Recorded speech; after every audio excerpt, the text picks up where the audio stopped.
अयोध्या के जश्न में यूनाइटेड नेशन के अध्यक्ष ने भारत पहुंचकर कर दिया बड़ा ऐलान। राम मंदिर को लेकर भारतीय पूर्व अफसरों की मौत की सजा सुनाने वाले देश कतर ने उगला जहर। पाकिस्तान से भी आई भयानक प्रतिक्रिया। राम मंदिर पर जर्मनी और फ्रांस की मीडिया ने छापी गलत रिपोर्ट। दोस्तों, जिस दिन का इंतजार भारत के लोगों को 5 दशकों से था, आखिरकार वे इंतजार 22 जनवरी को खत्म हो गया है। लंबे संघर्ष के बाद भगवान राम अयोध्या में विराजमान हो गए हैं। देश के प्रधानमंत्री मोदी के द्वारा प्राण प्रतिष्ठा की शुरुआत की गई।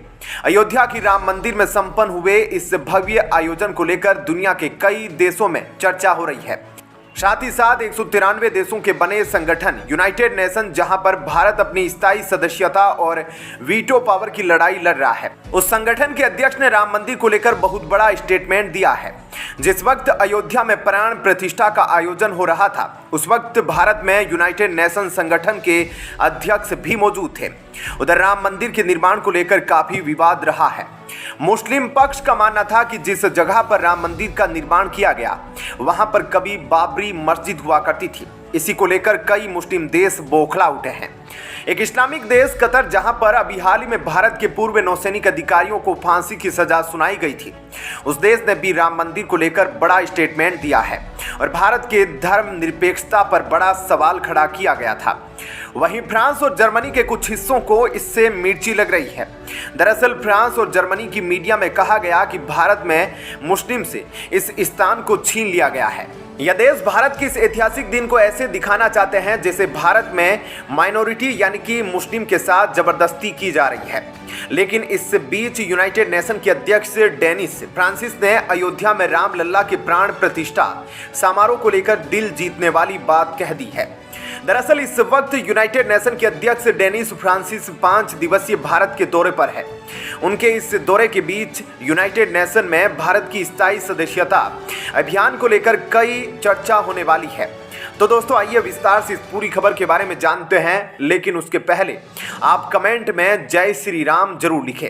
दोस्तों, भारत के अयोध्या में बीते कल संपन्न हुए प्राण प्रतिष्ठा समारोह को लेकर जहां एक तरफ फ्रांस और जर्मनी, जिनके साथ भारत के पीएम मोदी का उनके समकक्ष के साथ मजबूत कनेक्शन है, लेकिन इन देशों में भारत के खिलाफ इस आयोजन को लेकर जहर उगला गया। वहीं लगभग 24 देशों से इसको लेकर शानदार प्रतिक्रिया आई है। अमेरिका के टाइम स्क्वायर में राम मंदिर की विशालतम तस्वीर को पेश किया गया।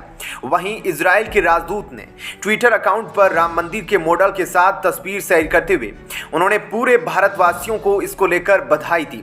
इतना ही नहीं, भारत में नियुक्त इजरायली राजदूत ने यह भी कहा है कि वे राम मंदिर के दर्शन के लिए बहुत उत्सुक है। वहीं उस देश में भी राम मंदिर के प्राण प्रतिष्ठा को लेकर गजब का आयोजन किया गया। जिस देश ने कई दशकों तक भारत पर राज किया था, भारत को गुलाम कर रखा था। दरअसल ब्रिटेन की संसद में राम मंदिर के लिए शंख बजाया गया। जैसा कि ब्रिटिश हुकूमत में इस वक्त ऋषि सुनक का कार्यकाल चल रहा है, तो होना तो लाजमी ही था। ब्रिटेन की संसद तक में भगवान राम के जयकारे लगे। इसके अलावा साउथ अफ्रीका में भी राम मंदिर के निर्माण को लेकर खुशी के पल को देखा गया। वहीं कुछ इस्लामिक देश इस मौके पर अपनी भड़ास निकालने पर बाज नहीं आए। कतर के अल जजीरा ने एक न्यूज पब्लिश की, जिसमें लिखा गया कि भारत की धर्मनिरपेक्षता भगवा नीति के नीचे दब गई है। इतना ही नहीं, कतर के इस मीडिया का कहना है कि बाबरी मस्जिद का विध्वंस आज भी मुस्लिमों के लिए बहुत दुखदाई है। वहीं पाकिस्तान भी राम मंदिर को लेकर खुश नहीं है। पाकिस्तान के मीडिया में कहा गया है कि जहां 5 शताब्दी पहले बाबरी मस्जिद हुआ करती थी, अब वहां राम मंदिर बन गया है। एक तरफ जहां कई देश भारत के राम मंदिर को लेकर खुश हो रहे हैं, वहीं दूसरी तरफ कुछ देशों ने इसको लेकर जहर उगला है। तो ऐसे मौके पर यूनाइटेड नेशन के अध्यक्ष डेनिस फ्रांसिस भी अपने आप को राम मंदिर से दूर नहीं रख पाए। दरअसल डेनिस फ्रांसिस गणतंत्र दिवस समारोह के मुख्य अतिथि होंगे। संयुक्त राष्ट्र महासभा के अध्यक्ष डेनिस फ्रांसिस ने भारत आते ही अयोध्या में राम लल्ला के प्राण प्रतिष्ठा समारोह पर प्रसन्नता जताई। उन्होंने कहा कि इस देश में शांति और प्रगति पर आगे चर्चा होने की उम्मीद है। संयुक्त राष्ट्र महासभा के अध्यक्ष ने कहा कि इस पावन अवसर पर नई दिल्ली आकर अभिभूत हूं, जबकि देश दूसरी दिवाली मना रहा है। उन्होंने एक्स पर अपनी बात व्यक्त करते हुए कहा, नमस्ते भारत, इस पावन अवसर पर नई दिल्ली आकर बेहद प्रसन्न हूँ। अगले कुछ दिनों में शांति, प्रगति, समृद्धि और निरंतरता पर लाभकारी चर्चा को लेकर आशान्वित हूँ। उधर विदेश मंत्रालय ने कहा, इस यात्रा के दौरान चर्चा में संयुक्त राष्ट्र सुरक्षा परिषद में सुधार की भारत की मांग भी शामिल होगी, ताकि संयुक्त राष्ट्र के इस महत्वपूर्ण अंग को ज्यादा न्यायसंगत और प्रतिनिधित्व वाला बनाया जा सके, जिससे विकासशील देशों का प्रतिनिधित्व बढ़ सके। इसके बाद विदेश मंत्रालय का कहना है कि डेनिस फ्रांसिस का यह दौरा वैश्विक दक्षिण द्वारा सामना की जा रही वैश्विक चुनौतियों पर संयुक्त राष्ट्र के साथ भारत के सहयोग को बढ़ाने का भी अवसर होगी।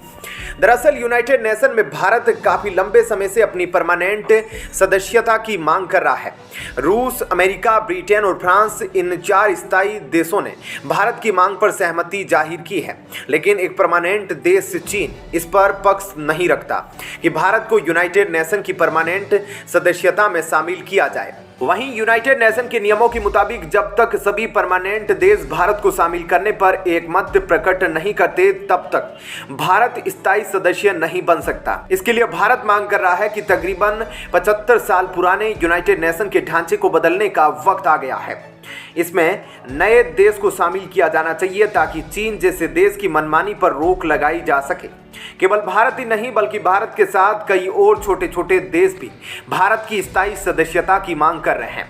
अफ्रीकी महाद्वीप के लगभग सभी देशों ने भारत को स्थायी सदस्यता मिलनी चाहिए, इस पर अपना मत प्रकट किया है। अब भारत को अपनी बात रखने का एक बार फिर से यूनाइटेड नेशन के अध्यक्ष के सामने अवसर मिला है। भारत के दौरे पर आए यूनाइटेड नेशन के अध्यक्ष 5 दिन भारत में रहने वाले हैं, जहां पर वे भारत के गणतंत्र दिवस पर मुख्य अतिथि के रूप में शामिल होंगे। तो वहीं दूसरी तरफ भारत के मिशन यूनाइटेड नेशन पर भी चर्चा होनी है। बीते कल जब वे भारत पहुंचे तो भारत की यूनाइटेड नेशन की स्थायी प्रतिनिधि रुचिरा कंबोज ने उन्हें एयरपोर्ट पर जाकर रिसीव किया। उनके इस दौरे के दौरान भारतीय विदेश मंत्री एस जयशंकर से भी मुलाकात हुई और इस मुलाकात के दौरान भारत की स्थायी सदस्यता पर चर्चा होगी। उनके इस दौरे के दौरान भारतीय विदेश मंत्री एस जयशंकर से भी मुलाकात होनी है। इस मुलाकात के दौरान भारत की स्थायी सदस्यता पर चर्चा होगी। बहरहाल दोस्तों, इस वीडियो में इतना ही, लेकिन आपको यह जानकारी पसंद आई हो तो वीडियो को लाइक और चैनल को सब्सक्राइब जरूर करें। मिलते हैं आपसे ऐसी ही किसी नई वीडियो में, तब तक के लिए जय हिंद, जय भारत।